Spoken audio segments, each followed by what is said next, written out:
Ladies and gentlemen, please welcome the President of the United States, Donald Trump, with Mrs. Trump, and the President of the Republic of Poland with Mrs. Duda.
Hello, Poland.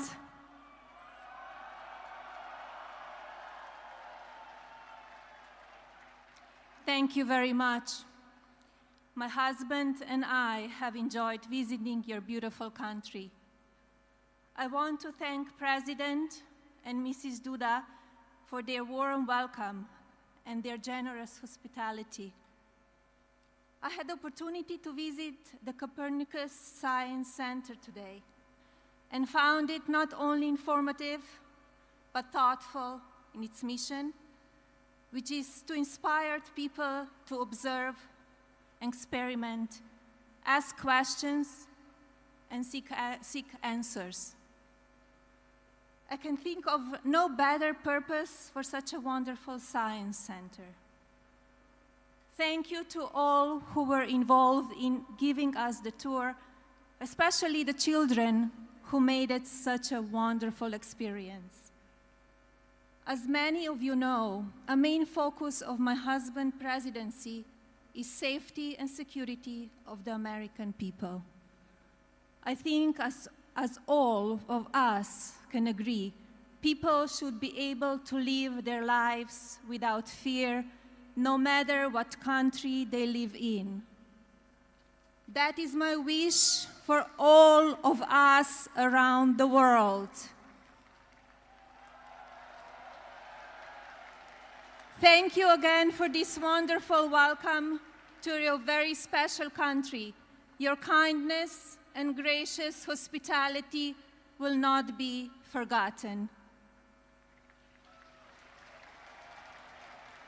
And now it is my honor to introduce to you my husband, the President of the United States, Donald J. Trump.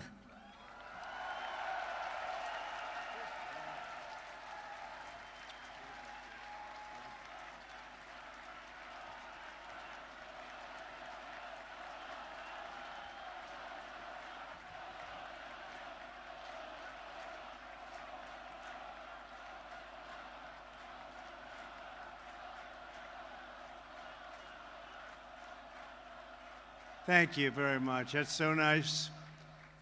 The United States has many great diplomats, but there is truly no better ambassador for our country than our beautiful First Lady, Melania. Thank you, Melania. That was very nice. We've come to your nation to deliver a very important message. America loves Poland, and America loves the Polish people. Thank you. The Poles have not only greatly enriched this region, but Polish Americans have also greatly enriched the United States, and I was truly proud to have their support in the 2016 election. It is a profound honor to stand in this city by this monument to the Warsaw Uprising and to address the Polish nation that so many generations have dreamed of, a Poland that is safe, strong, and free.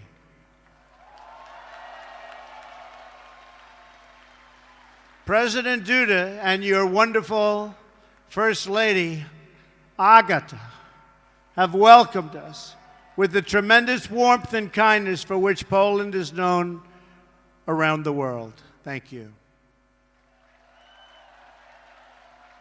I sincerely,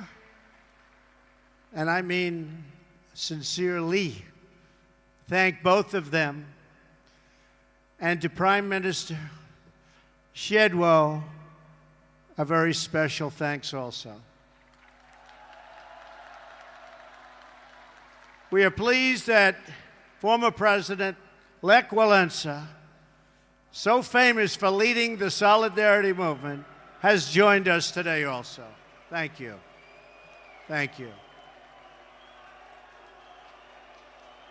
Thank you. On behalf of all Americans, let me also thank the entire Polish people for the generosity you have shown in welcoming our soldiers to your country. These soldiers are not only brave defenders of freedom, but also symbols of America's commitment to your security and your place in a strong and democratic Europe.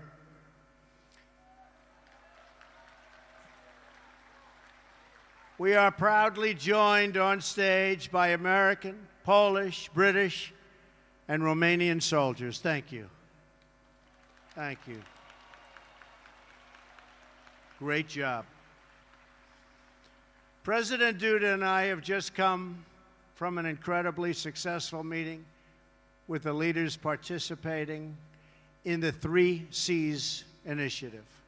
To the citizens of this great region, America is eager to expand our partnership with you.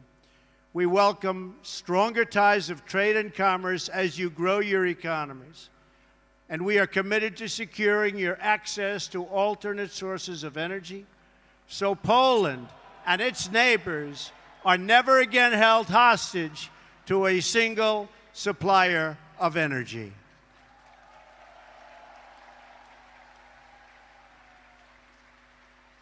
Mr. President, I congratulate you, along with the President of Croatia, on your leadership of this historic 3Cs initiative. Thank you. This is my first visit to Central Europe as president, and I am thrilled that it could be right here at this magnificent, beautiful piece of land. It is beautiful. Poland is the geographic heart of Europe, but more importantly, in the Polish people, we see the soul of Europe. Your nation is great because your spirit is great, and your spirit is strong.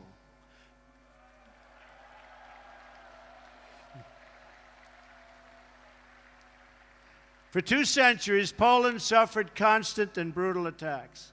But while Poland could be invaded and occupied, and its borders even erased from the map, it could never be erased from history or from your hearts. In those dark days, you have lost your land, but you never lost your pride. So it is with this true admiration that I can say today that from the farms and villages of your countryside to the cathedrals and squares of your great cities, Poland lives, Poland prospers, and Poland prevails.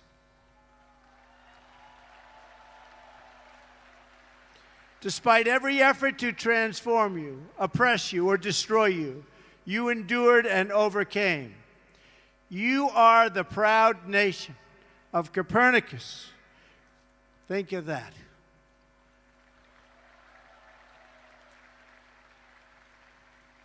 Chopin, St. John Paul II. Poland is a land of great heroes.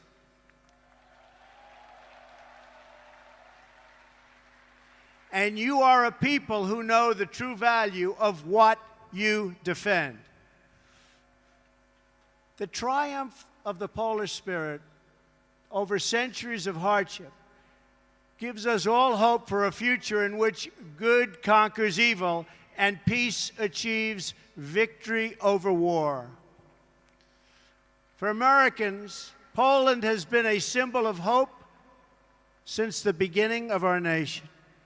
Polish heroes and American patriots fought side by side in our War of Independence and in many wars that followed. Our soldiers still serve together today in Afghanistan and Iraq, combating the enemies of all civilization. For America's part, we have never given up on freedom and independence as the right and destiny of the Polish people, and we never, ever will.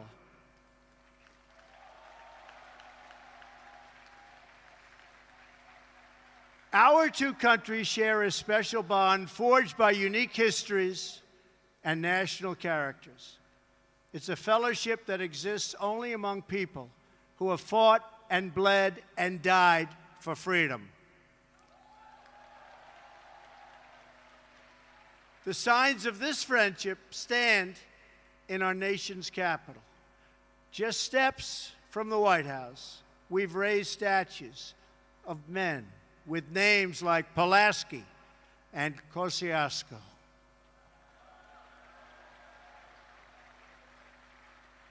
The same is true in Warsaw, where street signs carry the name of George Washington and a monument stands to one of the world's greatest heroes, Ronald Reagan. And so I am here today not just to visit an old ally, but to hold it up as an example for others who seek freedom and who wish to summon the courage and the will to defend our civilization.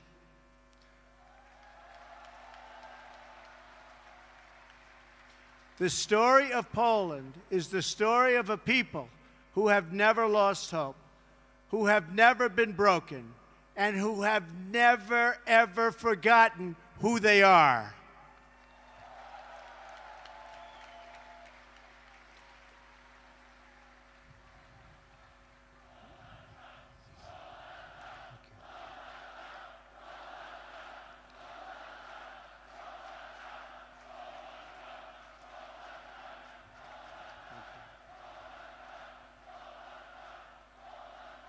Thank you so much. Thank you. Thank you so much. Such a great honor. This is a nation more than 1,000 years old. Your borders were erased for more than a century and only restored just 1 century ago. In 1920, in the miracle of Vistula, Poland stopped the Soviet army bent on European conquest.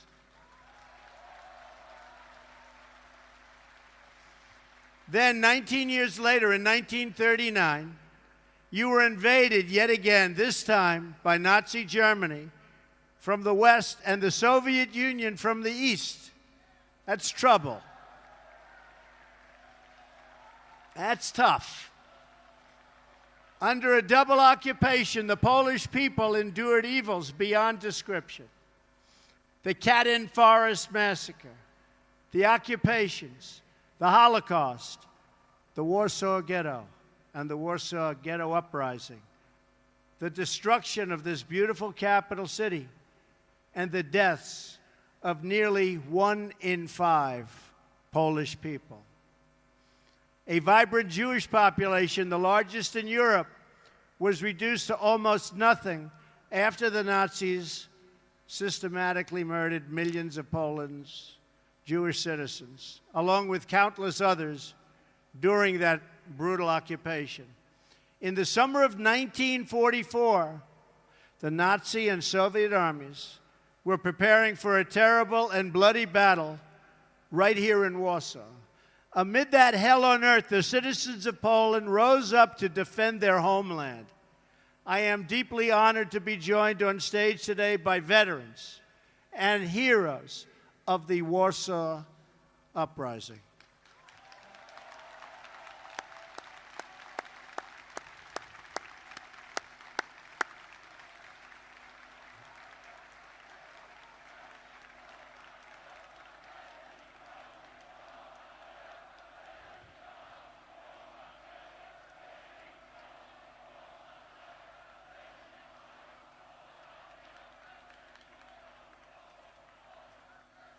What great spirit. We salute your noble sacrifice, and we pledge to always remember your fight for Poland and for freedom. Thank you. Thank you. This monument reminds us that more than 150,000 Poles died during that desperate struggle to overthrow oppression. From the other side of the river, the Soviet armed forces stopped and waited. They watched as the Nazis ruthlessly destroyed the city, viciously murdering men, women, and children. They tried to destroy this nation forever by shattering its will to survive. But there is a courage and a strength deep in the Polish character that no one could destroy. The Polish martyr, Bishop Michael Kozel, said it well: more horrifying than a defeat of arms is a collapse of the human spirit.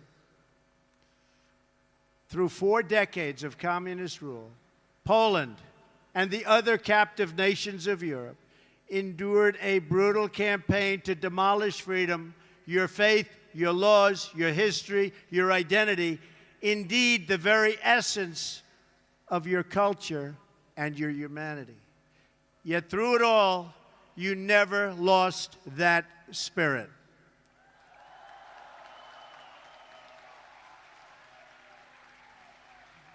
Your oppressors tried to break you, but Poland could not be broken. And when the day came on June 2nd, 1979, and 1 million Poles gathered around Victory Square for their very first Mass with their Polish Pope, that day every communist in Warsaw must have known that their oppressive system would soon come crashing down. They must have known it at the exact moment during Pope John Paul II's sermon, when 1 million Polish men, women, and children suddenly raised their voices in a single prayer. 1 million Polish people did not ask for wealth. They did not ask for privilege. Instead, 1 million Poles sang 3 simple words: "We want God."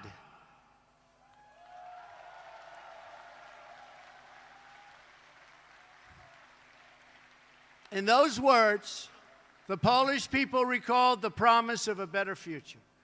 They found new courage to face down their oppressors. And they found the words to declare that Poland would be Poland once again. As I stand here today before this incredible crowd, this faithful nation, we can still hear those voices that echo through history. Their message is as true today as ever. The people of Poland, the people of America, and the people of Europe still cry out, "We want God."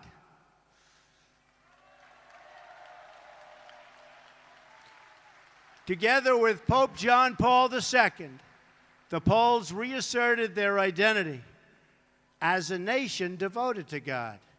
And with that powerful declaration of who you are, you came to understand what to do and how to live.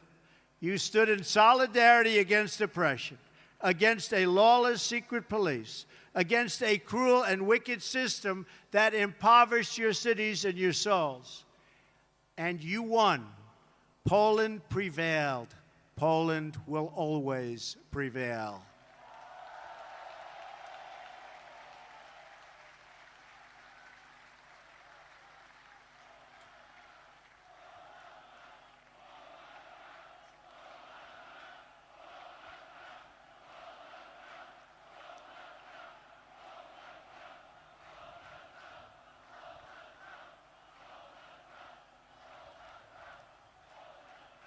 Thank you.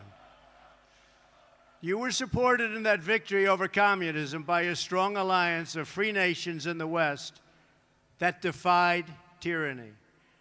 Now among the most committed members of the NATO alliance, Poland has resumed its place as a leading nation of a Europe that is strong, whole, and free. A strong Poland is a blessing to the nations of Europe, and they know that. A strong Europe is a blessing to the West and to the world.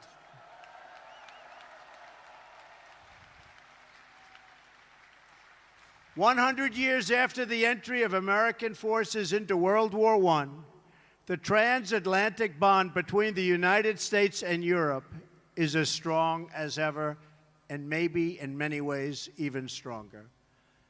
This continent no longer confronts the specter of communism. But today we're in the West, and we have to say there are dire threats to our security and to our way of life. You see what's happening out there. They are threats. We will confront them. We will win. But they are threats.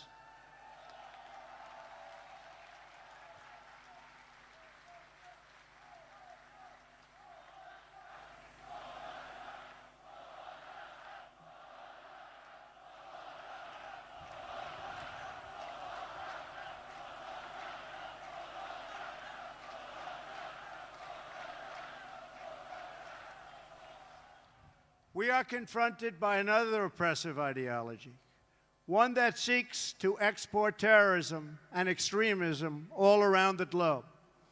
America and Europe have suffered one terror attack after another.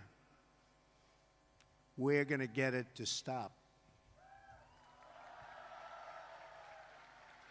During a historic gathering in Saudi Arabia, I called on the leaders of more than 50 Muslim nations to join together to drive out this menace which threatens all of humanity. We must stand united against these shared enemies to strip them of their territory and their funding and their networks and any form of ideological support that they may have. While we will always welcome new citizens who share our values and love our people, our borders will always be closed to terrorism and extremism of any kind.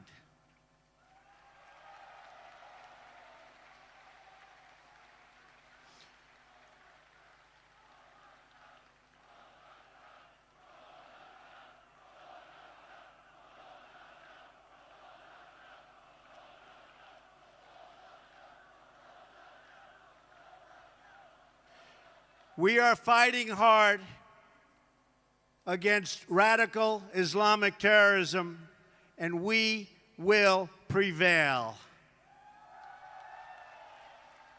We cannot accept those who reject our values and who use hatred to justify violence against the innocent.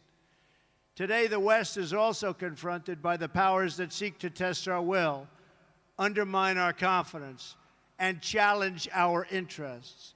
To meet new forms of aggression, including propaganda, financial crimes, and cyber warfare, we must adapt our alliance to compete effectively in new ways and on all new battlefields.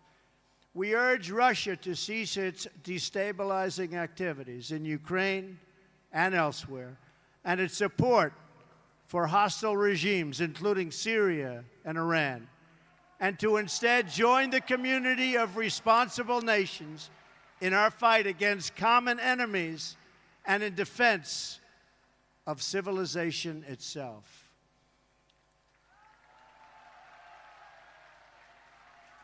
Finally, on both sides of the Atlantic, our citizens are confronted by yet another danger, one firmly within our control. This danger is invisible to some, but familiar to the Poles.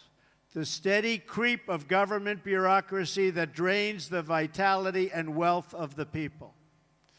The West became great, not because of paperwork and regulations, but because people were allowed to chase their dreams and pursue their destinies. Americans, Poles, and nations of Europe value individual freedom and sovereignty. We must work together to confront forces, whether they come from inside or out, from the South or the East, that threaten over time to undermine these values and to erase the bonds of culture, faith, and tradition that make us who we are.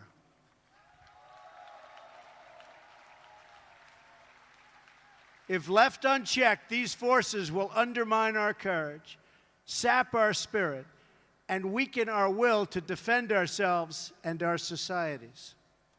But just as our adversaries and enemies of the past learned here in Poland, we know that these forces, too, are doomed to fail if we want them to fail. And we do indeed want them to fail. They are doomed not only because our alliance is strong, our countries are resilient, and our power is unmatched. Through all of that, you have to say everything is true. Our adversaries, however, are doomed because we will never forget who we are. And if we don't forget who we are, we just can't be beaten. Americans will never forget. The nations of Europe will never forget.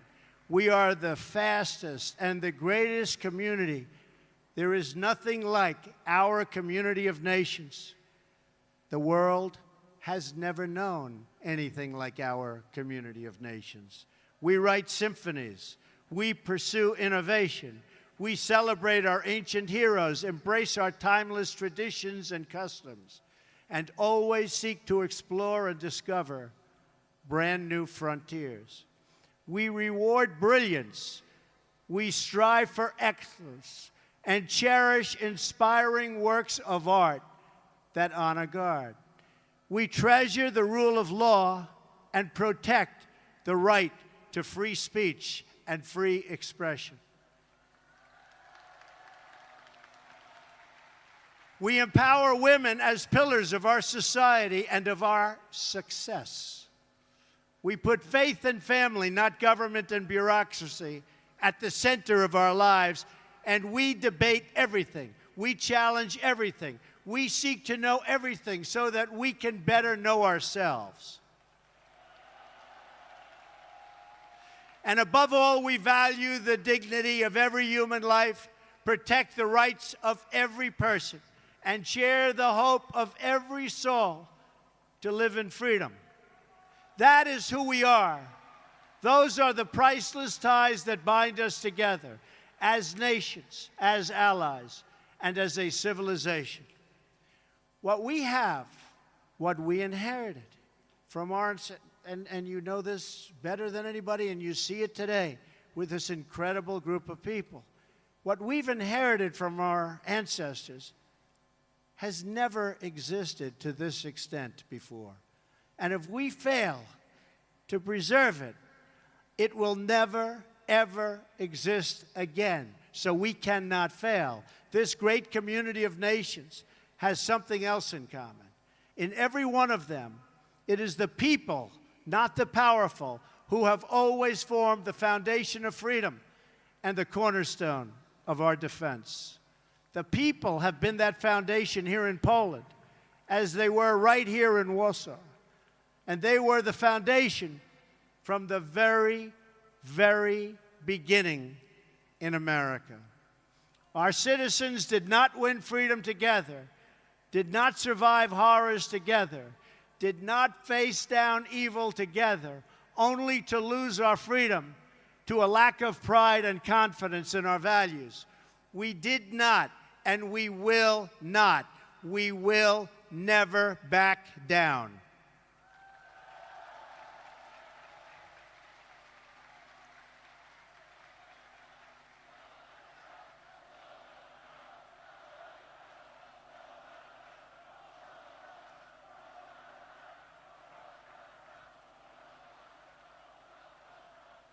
As long as we know our history, we will know how to build our future.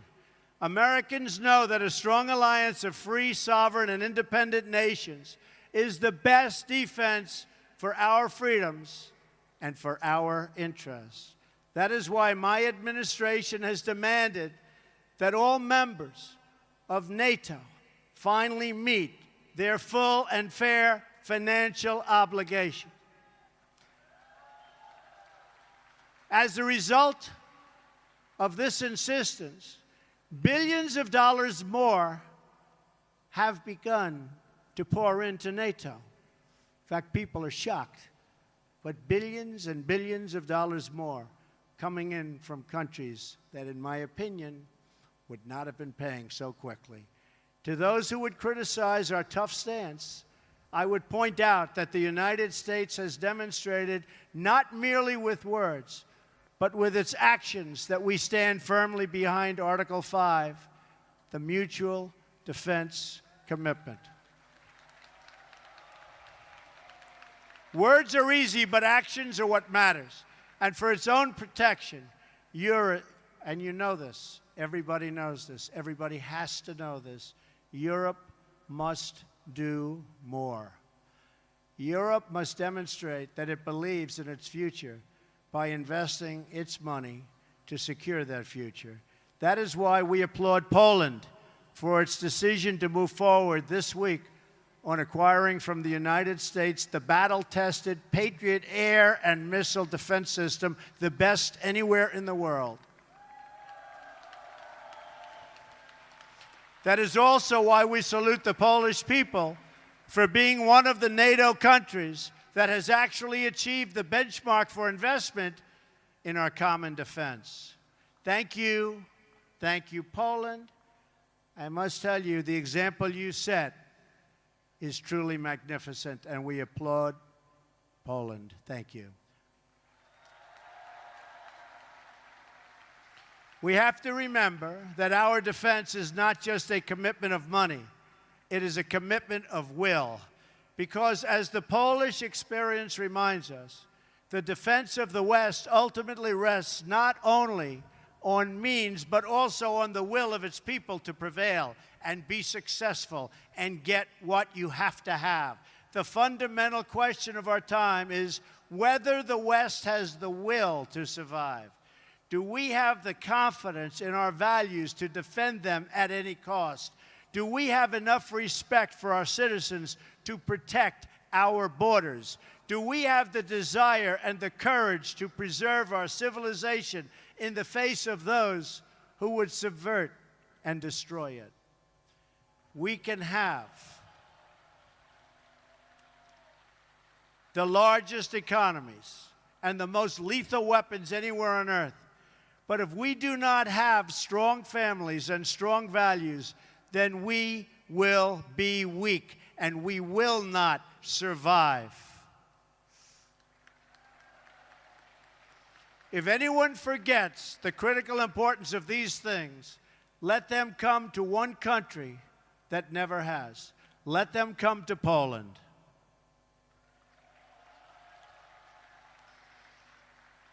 And let them come here to Warsaw and learn the story of the Warsaw Uprising. When they do, they should learn about Jerusalem Avenue. In August of 1944, Jerusalem Avenue was one of the main roads running east and west through this city, just as it is today. Control of that road was crucially important to both sides in the battle for Warsaw. The German military wanted it as their most direct route to move troops and to form a very strong front. And for the Polish Home Army, the ability to pass north and south across that street was critical to keep the center of the city and the uprising itself from being split apart and destroyed. Every night, the Poles put up sandbags amid machine gun fire, and it was horrendous fire, to protect a narrow passage across Jerusalem Avenue. Every day, the enemy forces knocked them down again and again and again. Then the Poles dug a trench. Finally, they built a barricade. And the brave Polish fighters began to flow across Jerusalem Avenue. That narrow passageway, just a few feet wide, was the fragile link that kept the uprising alive. Between its walls, a constant stream of citizens and freedom fighters made their perilous sprints. They ran across that street. They ran through that street. They ran under that street, all to defend the city. The far side was several yards away, recalled one young Polish woman named Greta. That mortality and that life was so important to her. In fact, she said, the mortally dangerous sector of the street was soaked in blood. It was the blood of messengers, liaison girls, and couriers. Nazi snipers shot at anybody who crossed. Anybody who crossed, they were being shot at. Their soldiers burned every building on the street, and they used the Poles as human shields for their tanks in their effort to capture Jerusalem Avenue. The enemy never ceased its relentless assault on that small outpost of civilization. And the Poles never ceased its defense. The Jerusalem Avenue passage required constant protection, repair, and reinforcement. But the will of its defenders did not waver, even in the face of death. And to the last days of the uprising, the fragile crossing never, ever failed. It was never, ever forgotten. It was kept open by the Polish people. The memories of those who perished in the Warsaw Uprising cry out across the decades, and few are clearer than the memories of those who died to build and defend the Jerusalem Avenue crossing. Those heroes remind us that the West was saved with the blood of patriots, that each generation must rise up and play their part in its defense.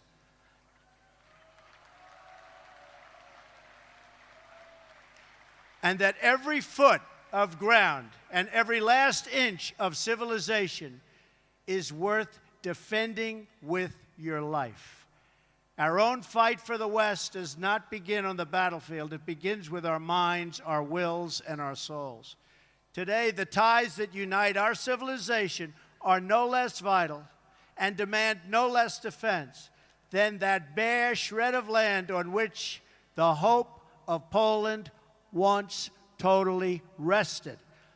Our freedom, our civilization, and our survival depend on these bonds of history, culture, and memory. And today as ever, Poland is in our heart, and its people are in that fight.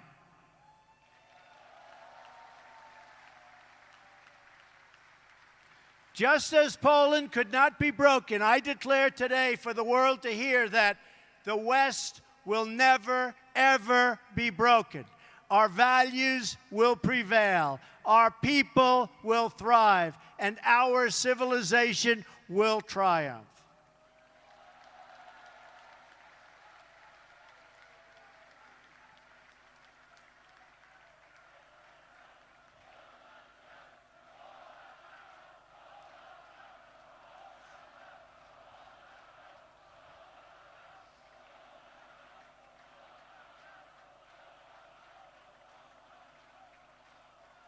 Thank you.